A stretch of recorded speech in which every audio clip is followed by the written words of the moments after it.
Oi pessoal, como é que vocês estão? Mais uma resenha, bora lá! Sejam muito bem-vindos, eu sou Dalite Moraes, sou discente do curso de Letras pelo IFCE e o canal Aspirar Literatura faz parte de um projeto que ele é apoiado pela Lei Paulo Gustavo.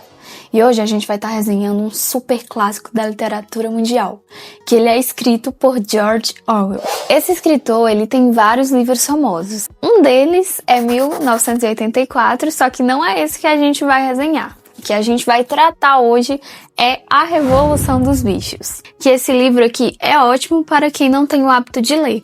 Exatamente porque, além de ele ser curto, ele também tem uma narrativa bem criativa. Porque aqui a gente vai encontrar uma fábula política. Então, como os personagens são construídos, a maneira que os eventos vão acontecendo no livro, como todas as simbologias vão estar aqui presentes, vão tornar essa leitura ainda mais interessante. E antes de fazer um resumo sobre a obra, vamos estar falando aqui da vida do autor, para que a gente possa entender um pouquinho o contexto, entender quem era George Orwell. Uma curiosidade é que seu nome é Eric Arthur Blair, só que ele adota um nome literário. Daí surge o nome George Orwell. Ele nasceu na Índia, que na época fazia parte da colônia britânica, e o seu pai ele trabalhava para o governo imperial. Você sabia que ele foi um dos escritores mais expoentes do século XX? Pois é, ele teve um grande impacto. E ele sempre gostou de ler, de estudar, fez parte de colégios tradicionais. Entretanto, nem sempre ele se sentia tão à vontade, por causa que ele não tinha as mesmas condições financeiras que os seus colegas ricos. Viveu na sua fase adulta também em condições bem simples, chegando até ser lavador de pratos. Mas ele também foi professor, escritor, jornalista, policial imperial.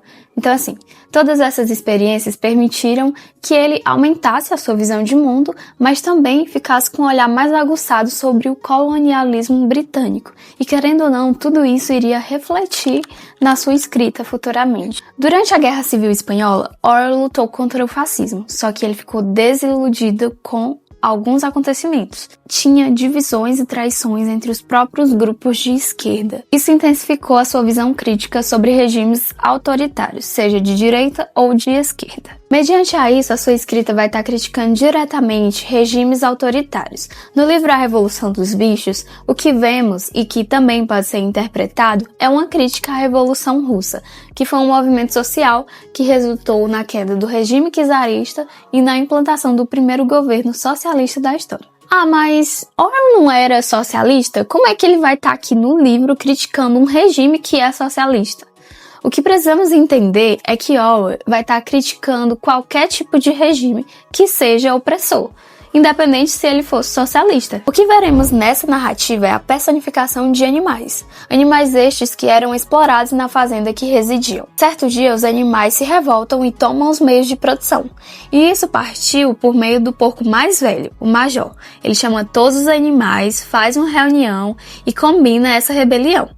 Só que poucos dias depois, Major falece, mas ainda assim, os animais executam essa rebelião e expulsam todos os humanos que ali moravam. E aqui, antes de dar seguimento no resumo do livro, é interessante para quem vai realizar a leitura, ou até mesmo para quem já leu, entender a simbologia de cada animal.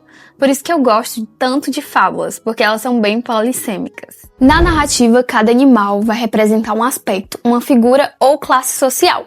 Os porcos são os líderes, que comandam e manipulam. Os cavalos são fortes e proativos, mas por vezes são alienados. Vão estar representando a classe trabalhadora, o proletariado. Aquela classe que é explorada e depois descartada quando já não serve mais. Haverá também as ovelhas, que elas vão estar representando a massa conformada e ignorante, que diz amém para tudo que os governantes decidem. E então as ovelhas vão estar repetindo os slogans criados pelos porcos. Mandamentos, no caso, que eles vão estar modificando. E elas sempre vão estar só repetindo a cada modificação sem estar sendo um sujeito crítico. Há também outros animais, como vacas, galinhas, cães, só que eu não vou estar aqui falando sobre eles justamente para deixar em aberto e vocês terem a experiência única com a leitura. Exatamente porque também tem alguns acontecimentos de virada de chave com eles. Então é super importante que vocês possam ler e ter a experiência por si próprios. Em continuação do resumo, paramos na parte que os animais tinham feito a rebelião. E agora, sem os humanos na fazenda, eles tinham a confortável sensação de liberdade. E nesse momento da narrativa, é como se a gente imergisse na história e sentisse os campos verdes, a sensação de brisa na face, a confortável sensação mesmo de liberdade. Só que sem os humanos na fazenda, 2 porcos tomam a iniciativa de liderar os demais animais. Exatamente porque eles acreditavam que mesmo em liberdade, os animais eles precisavam de líderes. Líderes que iriam manter a moral, a organização e a ética entre todos. Então, eles se acham no lugar de líderes exatamente porque pensam que tem o raciocínio um pouco mais desenvolvido que os demais animais. E isso realmente era verdade, é tanto que vai fazer total diferença na narrativa. Só que com o passar do tempo, os porcos começam a criar mandamentos. Mandamentos esses que iriam reger todo mundo.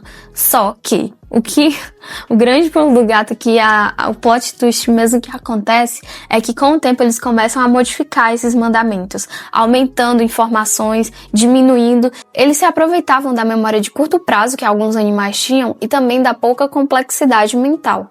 E assim, ditavam tudo o que queriam da maneira que bem entendiam. E a rebelião, que inicialmente tinha o intuito de acabar com a exploração dos animais, agora tinham se transformado novamente em prisão, só que de maneira mascarada e feita pelos próprios animais, que no caso eram os porcos. Com o passar do tempo, os animais que tinham a memória mais volátil foram se esquecendo que um dia tinha acontecido a rebelião. Exatamente porque o sistema que eles estavam vivendo atualmente era muito similar ao do passado, de exploração, de opressão. E os seres humanos ficaram muito similares aos porcos, exatamente porque os porcos adotaram comportamentos muito parecidos. E tem um trecho muito marcante no final que evidencia justamente essa parte que eu acabei de explicar. E o trecho bem marcante é exatamente esse aqui. Todos os bichos são iguais, mas alguns são mais iguais que outros. Exatamente porque os porcos estavam agindo de maneira muito similar ao dos seres humanos que antes habitavam naquela fazenda e eram extremamente opressores, autoritários, exploradores. Há vários acontecimentos muito marcantes que acontecem ao longo do livro e por meio de condutas exatamente dos porcos. Condutas essas que eu não posso aqui estar falando tudo exatamente para não estragar a experiência de vocês ao lerem o texto. Experiências essas que vão deixar vocês por vezes revoltados, em outras extremamente comovidos, porque tem trechos muito tristes. Então, leiam e tenham a experiência por conta própria. Exatamente porque cada experiência é única. Inclusive, se depois vocês quiserem deixar registrado nos comentários aqui do vídeo qual foi a experiência que vocês tiveram ao ler esse livro, façam isso, por favor, porque eu vou ficar muito feliz ao ler cada comentário. E em resumo, o livro A Revolução dos Bichos vai estar criticando não só determinado lado ou determinado tipo de governo, mas sim todo e qualquer governo que seja opressor, autoritário, cruel. Sendo assim, fica a reflexão para sempre estarmos atentos e fortes. É isso, ficamos com mais uma resenha. Até a próxima!